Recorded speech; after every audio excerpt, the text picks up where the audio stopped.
अब यहाँ में मैं जस्ट ये देखें, यहाँ पे ये देखो, ये कितने सारे बॉट्स हैं जो लॉक भी हैं, कोई चल भी रहे हैं, कि आप उस काम को आसान करने के लिए जो मैकेनिज्म यूज करते हैं ना, उसी को इंडिकेटर कहा जाता है। कुछ स्ट्रेटजीज आपके साथ शेयर करेंगे कि आप कैसे स्कैल्पिंग स्पॉट में कर सकते हैं। आपके सामने आपको बताएंगे कैसे स्विंग ट्रेड होती है, होल्डिंग कॉइन कौन से होते हैं, कैसे करने होते हैं।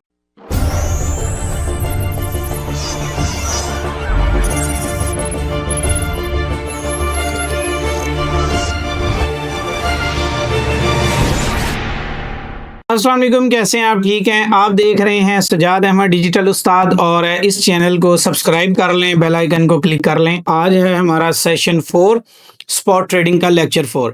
फर्स्ट में हमने जाना था मार्केट क्या होती है, सेकंड में हमने जाना था इंडेक्स क्या होता है, थर्ड में हमने जाना था कॉइन रीडिंग, और चौथी वीडियो जो मैंने आपके लिए बनाई थी वो फॉलो अप वीडियो थी। और यहाँ तक उम्मीद है कि काफी सारी चीजें आपको क्लियर हो गई होंगी। अब है सेक्शन 4 यानी लेक्चर 4। आज हम बात करेंगे इंडिकेटर्स। आपने सुना होगा हर बंदा इंडिकेटर के पीछे भाग रहा होता है। कोई कहता है चाइनीज बोट आ गए, कोई कहता है ये वाला इंडिकेटर बड़े काम का है, कोई कहता है ये इंडिकेटर बड़े काम का है। जरा मैं आपको स्क्रीन पे भी लेके जाता हूँ, जो लोग नए जो लोग आए हैं, जिनको अभी तक नहीं पता कि वो इंडिकेटर किसको कहते हैं, तो आइए, जब आप जाते हैं यहाँ पे ट्रेडिंग व्यू में या बाइनांस में, तो आपको एक नज़र आता है कि ये देखें, ये साइड पे आपको लाइनें लगी नज़र आती हैं। जैसे ये देखो, ये एक लाइन है, ये ऊपर को लगाएंगे तब भी ये परसेंटेज बताएगा। अगर हम इसे नीचे को लेके जाते हैं तो ये देखें, ये नीचे को भी परसेंटेज बताएगा।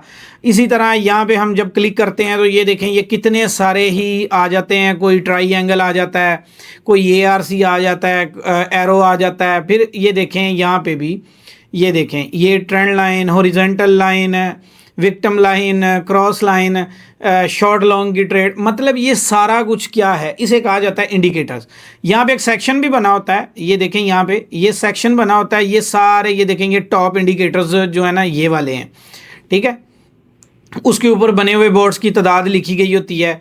अब यहाँ में मैं जस्ट ये देखें, यहाँ पे ये देखो, ये कितने सारे बॉट्स हैं जो लॉक भी हैं, कोई चल भी रहे हैं, और काफ़ी सारी चीज़ें हैं जो यहाँ पे हैं। नया बंदा परेशान होता है कि इंडिकेटर बेसिकली होते क्या हैं, तो आइए आपको थोड़ा हिस्ट्री से लेके चलते हैं देसी तरीके से। इंडिकेटर बेसिकली कहा जाता है इशारे को, जिसे सिग्नल कहते हैं ना। Indicator same as it is उसी का नाम है। आपने आम सादा जुबान में भी सुना होगा कि अक्सर लोग कहते हैं तुम इसको इंडिकेट कर रहे हो, तुम उसे इंडिकेटर दे रहे हो। लाइक जब हम कहते हैं किसी यूनिवर्सिटी में, स्कूल में जाते हैं, तो वो अक्सर आपने देखा होगा, लड़के लड़कियों को तंग करते हैं, लड़के लड़कियों को तंग करती हैं। तो अक्सर औकात में वहां पे क्या होता है, वहां पे यही बताया जाता है कि ये जो है ना, ये देखो, इसका इंडिकेटर अपने साथ क्लियर है। क्या होता है ये? बेसिकली इशारा। अब हुआ क्या कि जब ये मार्केट का आगाज हो रहा था ना, कोई एक बंदा था जिसने इस मार्केट का स्टार्ट किया था। मतलब पहले लोग क्या करते थे, हाथों हाथ लेन देन करते थे। फिर वो चीज क्या हुई, वो ऑनलाइन पे आ गई। फिर किसी ने एक रेड कैंडल को दर्जा दिया कि रेड कैंडल जो है ना, कोई एक शख्स था, उसने कहा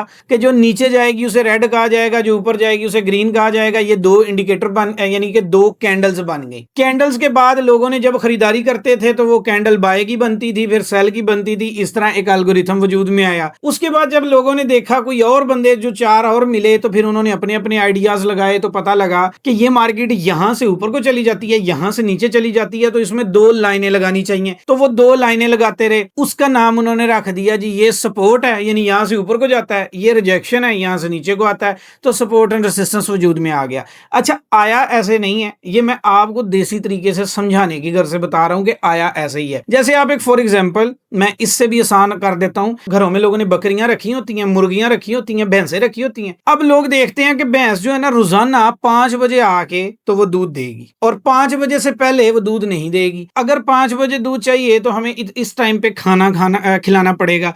ये एक वाकया है। वो एक बंदा जो उस भैंस के हवाले यानी कि रखवाली पे लगाया होता है ना, वो उस चीज को देख रहा होता है कि यार ये 5 बजे मैं इसे 12 बजे खाना खिलाता हूँ, 5 बजे ये मुझे दूध दे देती है। अब एक नया बंदा आया उसके सामने, उसने भी वही प्रोसेस देखा। अब वो उसे क्या बोलेगा? वो उसको इंडिकेटर बोलेगा कि इसका इंडिकेटर क्या है कि 5 बजे जो है वो 12 बजेंगे तो चारा देना है, और अगर 5 बजेंगे तो इससे दूध हासिल करना है। अगर तुमने 12 बजे चारा ना डाला तो यहाँ से 5 बजे आपको दूध भी नहीं मिलेगा। तो इसकी बेस पे क्या होगा, अगर किसी को उसने आगे दूध बेचना है तो वो उसे भी इंडिकेट कर देगा कि भाई हमारी भैंस का दूध 5 बजे ही मिलेगा और आपको भी इस टाइम पे ही आगे लेना पड़ेगा। यानी कि रोजमर्रा के वाकयात जिसको आप नोट करते हैं। अब आप जिस भी फील्ड में होते हैं आप वहां पे इंडिकेटर बनाते ही हैं। कैसे आप किसी भी तरह का इंडिकेटर बनाते हैं, इंडिकेटर आप एक और सादा लफ्जों में ले आओ कि आप उस काम को आसान करने के लिए जो मैकेनिज्म यूज करते हैं ना, उसी को इंडिकेटर कहा जाता है। अब किसी का वो इंडिकेटर बहुत ज्यादा पावरफुल होता है और किसी का नहीं। जैसे एक मजदूर है, उसका काम क्या है, अकेले मजदूरी करना। उसे पता है सुबह 8 बजे से शाम 5 बजे तक मजदूरी करनी है और पैसे लेके आ जाना है। उसका किसी से कुछ करवाने वाला काम नहीं है। लेकिन एक बंदा जो दूसरा उसके पास उसी तरह का इंसान है, वो जा रहा होता है, वो कहता है रोजाना 20 लोग यहाँ पे फ्री बैठे होते हैं, तो मैं क्या करता हूँ, इन्हीं 20 लोगों को रोजाना जो है 500 की जगह 400 के ऊपर जो है ना ले जाया करूंगा।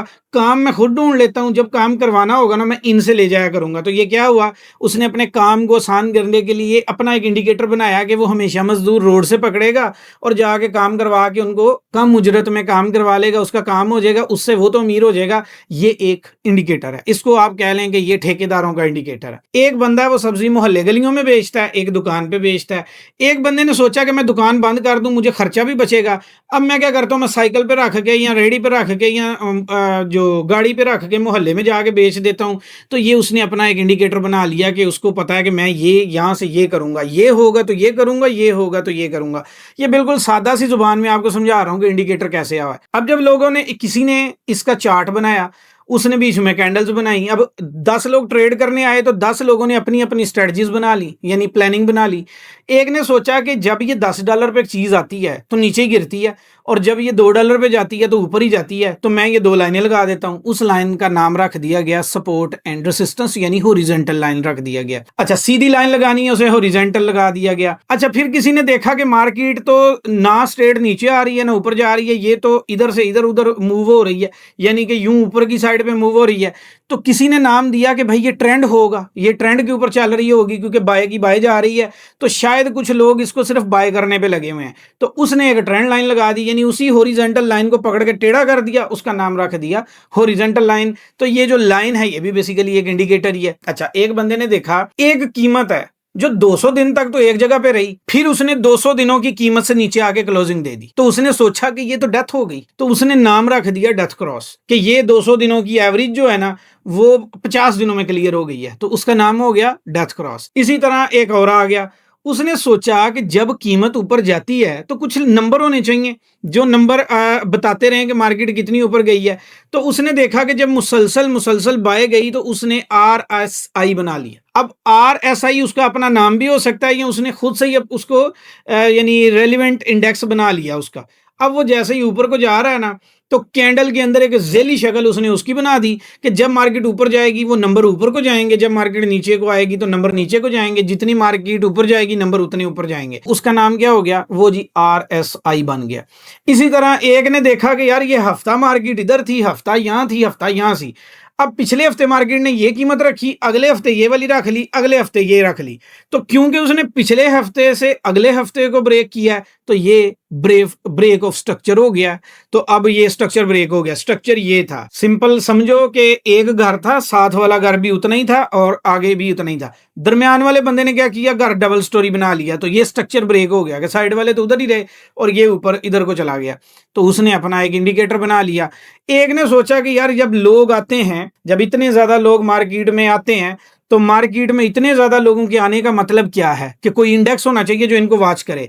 तो उसने क्या किया कि 100 लोगों के ऊपर एक नंबर बढ़ जाएगा, ये फॉर एग्जांपल है। तो उसने इंडेक्स बनाया कि जब 1,00,000 लोग आएंगे तो इंडेक्स इधर चला जाएगा, और अगर 1,00,000 लोग निकल जाएंगे तो इंडेक्स इधर चला जाएगा। तो वो एक स्ट्रेटजी बन गई कि इसकी इंडेक्स स्ट्रेटजी। एक क्या हुआ कि मार्केट एक ही हिस्से में घूम रही थी, उसे स्टेबल मार्केट या जोन का इंडिकेटर कहा गया। अच्छा, इसी तरह मार्केट जैसे ऊपर को जा रही थी, ट्रेंड था, अब नीचे को आ रही है, तो किसी ने सोचा कि ये क्या हो रहा है कि ये तो नीचे से नीचे आ रही है। पिछले 5 दिन एक जगह रुकी, अब अगले हफ्ते फिर 5 दिन नीचे, फिर अगले दिन 5 दिन नीचे। तो उसने क्या किया, उसने उसका डाउन इंडिकेटर बना लिया, यानी कि उसने कहा ये बीरिश इंडिकेटर है और वो जो है ये बुलिश ट्रेंड लाइन है, ये बीरिश ट्रेंड लाइन है। तो इस तरह से ट्रेंड वजूद में आ गई, यानी ये इंडिकेटर वजूद में आ गए। अभी मैंने बड़ा आसानी से समझाया, आई होप कि आपको समझ आ गई होगी। अब क्या आप बना सकते हैं? जी बिल्कुल, आप भी बना सकते हैं। आपने सीखा क्या कि ये कैंडल इधर से इधर जाएगी, इधर से इधर जाएगी, इधर से इधर जाएगी, तो आपने उसका इंडिकेटर बना लिया। अब आप अपना इंडिकेटर बना सकते हैं, मैंने अपने बनाए हुए हैं। अब मेरे पास 2200 स्ट्रेटजीज है, वो इंडिकेटर ही है। अब एक इंडिकेटर लाइक कि ये कॉइन इस प्राइस पे आएगा तो हम खरीद लेंगे। जैसे फॉर एग्जांपल बिटकॉइन है, मेरे प्लान में आ जाओ कि बिटकॉइन है 67,000 पे आएगा, हम सेल लगा लेंगे, और 68 पे जाएगा तो लॉस में खत्म कर लेंगे, 65 पे आएगा तो हम अपना प्रॉफिट बुक कर लेंगे और 65 से फिर से बाय में आ जाएंगे। अगर वो 64 पे क्लोज हो गया तो हम ट्रेड क्लोज कर देंगे। ये एक इंडिकेटर हो गया। अब हमने अगला इंडिकेटर बनाया कि एक कैंडल नीचे आ रही है, हमने उसकी रिट्रेसमेंट पकड़ी, अगली नीचे ऊपर जा रही है, हमने उसकी रिट्रेसमेंट पकड़ी, ये अगला इंडिकेटर हो गया, मतलब कि कैंडल इंडिकेटर। इसको कोई नाम रख दो, सजाद इंडिकेटर, जैनब इंडिकेटर, फलां इंडिकेटर, कोई भी। अब आप सोच रहे होंगे लड़की का नाम ही क्यों लिया, क्योंकि यही आपने सुनना था कि फरागा इंडिकेटर, ये आयशा इंडिकेटर, मतलब कोई भी रख लो, आप अपनी मर्जी का कोई इंडिकेटर रख लो। आप जो स्ट्रेटजी बना रहे हैं, लाइक आप क्या करते हैं, आपसे पूछा जाता है आप ट्रेड कैसे कर रहे हैं, तो आप कहते हैं कि मैं ना देखता हूं मार्केट को कि गेनर आया, ठीक है जी, फिर मैं दूसरा ये देखता हूं कि ये कॉइन कौन सा है, ठीक है जी, ये भी देख लिया, फिर मैं देखता हूं कि जैसे ही वो सपोर्ट पे आता है ना तो मैं उसे बाय कर लेता हूं, फिर वो जब 2% ऊपर जाता है मैं सेल कर देता हूं, अगर वो 3% ड्रॉप हो जाए तो मैं क्लोज भी कर देता हूं। ये आप क्या इंडिकेटर है। आप इसको इंडिकेटर की जुबान में आप इसे डिजिटल फॉर्म में लें और यहां पे ला के लगा दें। अब जितने लोग इसको यूज करते जाएंगे इस इंडिकेटर की वैल्यू बढ़ती जाएगी। इंडिकेटर मींस प्रॉफिटेबल स्ट्रेटजी, यानी कि आपका जो प्लान है उसको आप कोडिंग की शक्ल में देते हैं और उसे इंडिकेटर बना लेते हैं। जैसे किसी ने सपोर्ट रेजिस्टेंस बनाई, लोगों ने टेस्ट किया, लोगों को रिजल्ट मिला, लोग आज तक करी जा रहे हैं। आरएसआई भी किसी ने बनाई। अब हर बंदा हर स्ट्रेटजी को फॉलो नहीं कर रहा, जिसको जहां से रिजल्ट मिल रहा है वो वही कॉपी कर रहा है। किसी को बिटकॉइन 67 पे बाय नजर आता है, किसी को सेल नजर आता है, उसी जगह पे किसी को बाय नजर आ रहा है, किसी को सेल, किसी को हैज, किसी को कुछ, किसी को कुछ। हर बंदे का पॉइंट ऑफ व्यू डिफरेंट होगा, किसी का सेम तो होगा ही नहीं। तो बेसिकली इंडिकेटर इसको कहते हैं। आई होप कि अभी आपको समझ आई होगी। ये मैंने बिल्कुल देसी जुबान में, जहां पे आपको समझ आ सके, बिल्कुल आसान लफ्जों में आपको समझाया है कि इंडिकेटर किसको कहते हैं। और लोग यहाँ पे इंडिकेटर के पैसे दे रहे होते हैं। कोई कहता है कि फ्री में, यानी कुछ लोग होते हैं वो इंडिकेटर बाय कर रहे होते हैं, वो कहते हैं बॉट बाय कर रहे हैं। भाई बॉट में, इंडिकेटर में और स्ट्रेटजी में कोई फर्क नहीं है। इसको ऐसे समझो, ये तीनों एक ही तरह हैं। जैसे हमारे होता है ना नून लीग, पीपल्स पार्टी और फलां फलां फलां, ये सारे एक ही जैसे हैं, तो इसी तरह ये भी सारे एक ही जैसे हैं, कोई इतना ज्यादा फर्क नहीं है। फर्क कैसे नहीं है ये अभी समझाता हूँ। सबसे पहले आप ट्रेड सीखते हैं और उसके बाद एक प्लान उसी ट्रेड के अंदर से निकालते हैं। निकल आया, ये आपकी स्ट्रेटजी है। अब उसी प्लान को आप एक कोडिंग देते हैं डिजिटल फॉर्म में, उसका एक इंडिकेटर बनाते हैं, वो इंडिकेटर बन गया। उसी इंडिकेटर को सर्वर पे रख के जब चला देते हैं तो वो बोट बन जाता है। आई होप कि अभी आपको समझ आ गई होगी कि बिल्कुल सादा सा है कि बोट किस चीज का नाम है। मतलब कि एक चीज में अपना दिमाग डालने का नाम बोट है। मतलब एक ऐसी शक्ल जो चलती है सर्वर्स पे, यानी सर्वर पे, सॉरी। जैसे आप घर बनाते हैं तो जमीन चाहिए होती है, तो जो गूगल की दुनिया या डिजिटल दुनिया में भी स्पेस चाहिए होती है, उसको कहा जाता है सर्वर। वो सर्वर क्या होता है कि वो एक जगह, जितनी जगह आपको चाहिए होती है उतनी जगह आप उससे ऑनलाइन खरीद लेते हैं। वहां पे अपनी कोडिंग, यानी अपना दिमाग, वो दिमाग कौन सा होता है, वो जो इंडिकेटर आपने बनाया था, जो कोडिंग बनाई थी। और वो कोडिंग कैसे बनती है, जब आपके पास स्ट्रेटजी होती है, ये उठा के आप वहां ले जाते हैं और फिर उसको मार्केट करते हैं। फॉर एग्जाम्पल, लाख बंदे ने उस इंडिकेटर को लिया पहले फर्स्ट मंथ, और उसमें 90,000 लोगों ने उससे फायदा लिया। आपका अगले महीने पैसा आ जाएगा फिर 2 लाख हो गए, 4 लाख हो गए, 1 मिलियन हो गए। जितना ज्यादा लोगों में वो पॉपुलर होता जाएगा, वो स्ट्रेटजी जो आपने बनाई थी वो उतनी ज्यादा वहां पे पावरफुल होगी। तो बेसिकली स्ट्रेटजी सेल होती है। और वो जरा क्या होता है कि अगर अकेला बंदा तो एक ट्रेड करेगा, लेकिन अपनी स्ट्रेटजी को कोडिंग की शक्ल में ले जाएगा तो 4 लाख, 10 लाख, 20 लाख, करोड़ बंदा भी ट्रेड करेगा। और वो करोड़ बंदा सिर्फ उसका बनाया हुआ, उसका दिमाग जो उसने कंप्यूटर में डाला था ना, उसको ही बाय कर रहा होता है। और उसी को कहते हैं स्ट्रेटजी। यानी पहले आती है लर्निंग, फिर बनती है उस पे स्ट्रेटजी, फिर जाती है कोडिंग में, फिर बनता है बोट, और फिर वो बोट आगे सेल होता है और आपको पैसे आते हैं। आई होप कि अभी आपको समझ आ गया होगा। बिल्कुल क्लियर तरीके से बताया कि क्रिप्टो में आप जिस मर्जी तरह पैसे बना लो, लेकिन सीखना जरूरी है। और इसी चीज का नाम इंडिकेटर है। और जब जिस मोमेंट को आप पकड़ लेंगे वही इंडिकेटर है। बस आपने उसे इतना एम्पावर करना है कि लोग उससे फायदा ले सकें। कुछ इंडिकेटर 30% लॉस देते हैं, और 70% फ़ायदा देते हैं, कुछ हैं 10% प्रॉफिट दे के 90% लॉस देते हैं। तो जो स्ट्रेटजी जितना ज़्यादा लॉस दे रही होगी उतना गैर पॉपुलर होगी। मेरी स्ट्रेटजी पिछले 13 साल से मार्केट में है, प्रॉफिट दे रही है, इसीलिए लोग मेरे पास आते हैं, $4000 भी देते हैं, 300 भी देते हैं, 500 भी देते हैं और वही स्ट्रेटजी सीखते हैं, क्योंकि वही स्ट्रेटजी हमें फ़ायदा दे रही है। और बाकी दुनिया में जितने भी लोग सिखा रहे हैं, किसी के पास वो पावरफुल स्ट्रेटजी है तो वो देना नहीं चाहता, किसी के पास है उसने बोर्ड बनाया और उस बोर्ड का आपको नहीं पता और कोई आपको देता ही नहीं है। और जो थके टूटी स्ट्रेटजीज हैं वो मार्केट में आपको बिक रही हैं, मिल रही हैं, उसके कोडिंग आपको नहीं पता, उसका कुछ भी आपको नहीं पता। तो ये इसे इंडिकेटर कहते हैं। आई होप कि अब आपको आज की वीडियो अच्छी लगी होगी। आपका कोई सवाल है और आपने क्या ये पता था आपको पहले, क्या कभी पहले आपने सुना कि कैसे बनता है इंडिकेटर, किसको कहते हैं, ये कमेंट में आपने बताना है। इससे मुझे हौसला अफजाई होगी, मुझे पता लगेगा कि क्या जो नॉलेज मेरे पास है क्या किसी और से आपने पहले सुन रखा था। यकीनन आप हमारे स्पोर्ट्स सेशन से मुस्तफीद हो रहे हैं, आपको फ़ायदा हो रहा होगा सवालों जवाब से। अब आइंदा वीडियोज़ में हम सीखेंगे ट्रेंड लाइन कैसे लगाते हैं, उसका फ़ायदा क्या होता है, फिर हम सपोर्ट एंड रेसिस्टेंस पे बात करेंगे, टेक्निकल पे बात करेंगे, फंडामेंटल्स क्या होते हैं इस पे बात करेंगे, कुछ स्ट्रेटजीज आपके साथ शेयर करेंगे कि आप कैसे स्कैल्पिंग स्पोर्ट में कर सकते हैं। आपके सामने आपको बताएंगे कैसे स्विंग ट्रेड होती है, होल्डिंग कॉइन कौन से होते हैं, कैसे करने होते हैं, सप्लाई उनकी क्या देखनी होती है, ये सारा कुछ आइंदा सेशंस में आपको मिलेगा। अभी सेशन 4 था, तो आई होप कि आपको अच्छा लगा होगा। दुआ में याद रखिएगा और चैनल को सब्सक्राइब कर लें, चैनल को ज्वाइन कर लें जो व्हाट्सएप का चैनल है, ताकि आप मेरे साथ लाइव क्लासेस में आ सकें।